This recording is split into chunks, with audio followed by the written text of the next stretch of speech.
finishes off in style. A magnificent strike into the crowd.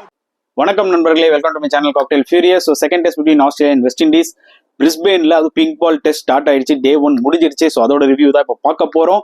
So இன்னைக்கு வந்து பார்த்தீங்கன்னா India England start ஆயிடுச்சு, Australia west Indies start ஆச்சு. ரெண்டு மேட்சுமே வந்து பார்த்தீங்கன்னா டே 1 சூப்பராக போச்சு தாங்க உண்மையாக சொல்லணும். அண்ட் இந்த ஆஸ்திரேலியா வெஸ்ட் இண்டீஸ் மேட்ச்ல ஒரு வழியாக வெஸ்ட் இண்டீஸ் கொஞ்சம் ஃபைட் காமிச்சிருக்காங்க. அதாவது ஒரு ஸ்டேஜில் 64-5 இருந்த வெஸ்ட் இண்டீஸ் டே 1 முடிவில் 266-8. ஸோ எந்த அளவுக்கு அவங்க வந்து பார்த்தீங்கன்னா மேட்சை கொண்டு போயிருக்காங்கன்றதை பார்த்துக்கோங்க. இதுக்கு முக்கியமான காரணம் 2 பேர், Joshua Da Silva wicket keeper and டெஃபினட்டா இந்த பிளேயரை நான் எக்ஸ்பெக்ட் பண்ணவே இல்லை, கெவின் ஹாட்ஜ். ஸோ இந்த பிளேயர் லாஸ்ட் மேட்ச்ல ரொம்பவே வந்து முக்கிய விளாட்னாரு, நான் ரொம்ப கிரிட்டிசைஸ் பண்ணேன். ஆனால் இன்னைக்கு மேட்ச்ல இந்த Hodge and Joshua Da Silva 2 பேரும் சேர்ந்து 149 ரன்ஸ் பார்ட்னர்ஷிப் ஃப்ரம் 64-5 இருந்து ரொம்ப ரொம்ப குரூஷுவல். ஸோ டெஃபினட்டா வந்து வெஸ்ட் இண்டீஸ் இப்போ வந்து பாத்தீங்கன்னா இந்த பிங்க் பால் டெஸ்ட்ல ஒரு நல்ல சான்ஸ்ல இருக்காங்க, 266-8. அண்ட் இன்னொரு விஷயம் சொல்றேன் கேளுங்க, இந்த பார்ட்னர்ஷிப் பிரேக் ஆச்சு. அதுக்கப்புறம் லாஸ்டா வந்து அல்சாரி ஜோசப் ஒரு கவுண்டர் அட்டாக்கிங் இன்னிங்ஸ் விளாட்னாரு பாருங்க, செம இன்னிங்ஸ். 22 balls 32 runs, டப்பன் செகண்ட் நியூ பால்ல தூக்கி அடிச்சாரு. Unfortunately last ball of the day, last over of the day வந்து அவுட் ஆயிட்டாரு ஏசல் உட் பால்ல. அண்ட் நிஜமாவே வந்து பாத்தீங்கன்னா அந்த இன்னிங்ஸும் ரொம்பவே ஒரு வேல்யூ ஆடா இருந்தது வெஸ்ட் இண்டீஸ்க்கு. ஸோ 266-8. ஸோ நாளைக்கு இன்னும் எவ்வளோ ஆட் பண்ணுவாங்கன்றதை நம்ம பொறுத்து இருந்து பார்க்கணும். அண்ட் வெஸ்ட் இண்டீஸ் பொறுத்த வரைக்கும் பார்த்தீங்கன்னா ஒரே ஒரு சேஞ்ச் தான் இன்னைக்கு மேட்ச்ல.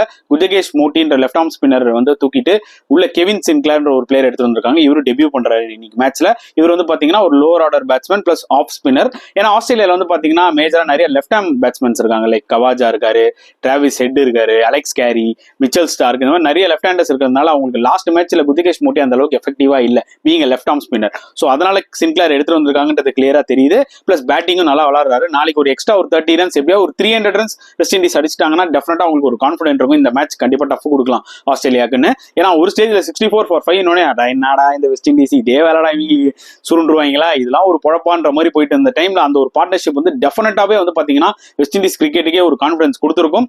அண்ட் ஆஸ்திரேலியா பொறுத்த வரைக்கும் பாத்தீங்கன்னா நான் ஏற்கனவே சொல்றது தாங்க, அதாவது ஒரு மேட்ச் பேட் கமின்ஸ் விட்டா ஏசல் வுட் விட்டா இன்னைக்கு ஸ்டார்க்கு லிட்டரலி பிங்க் பால் மேட்ச்னாலே வந்து பாத்தீங்கன்னா ஸ்டார்க்கு பாம்பு விடுவாரு. அதை தான் பண்ணாரு.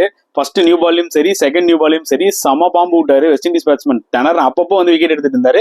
ஹேசல்வுட் ஆஸ் யூஷுவல் ரன்னே அடிக்க முடியல, ஒரு 20 ஓவர் கிட்டத்தட்ட போட்டாரு, 35 ரன்னும் தான் அடிச்சாங்க, 2 விக்கெட் எடுத்தாரு. கமின்ஸ் இன்னைக்கு கொஞ்சம் எக்ஸ்பென்சிவ். நேதன் லைன் வந்து பாத்தீங்கன்னா ஒரு சுமாரான எஃபர்ட் தான், பட் ஸ்டில் ஸ்டார்க் ஒரு 2ல செமையா போட்டதுனால வந்து பாத்தீங்கன்னா ஆஸ்திரேலியா வந்து ஓரளவுக்கு வெஸ்ட் இண்டீஸ் வந்து லாஸ்டா ஒரு 2 விக்கெட் எடுத்தாங்க, இல்லைன்னா 6 விக்கெட்ஸ் தான் இருந்திருக்கும். அந்த பார்ட்னர்ஷிப்பை முக்கியமா பிரேக் பண்ணாங்க, அதுதான் ரொம்ப ரொம்ப முக்கியமா இருந்துச்சு. அண்ட் வெஸ்ட் இண்டீஸ் டெஃபினட்டா நிறைய பாசிட்டிவ்ஸ் எடுத்துப்பாங்க. இனிஷியலா 64-5 இருக்கும்போது டிசப்பாயிண்ட் ஆயிருப்பாங்க.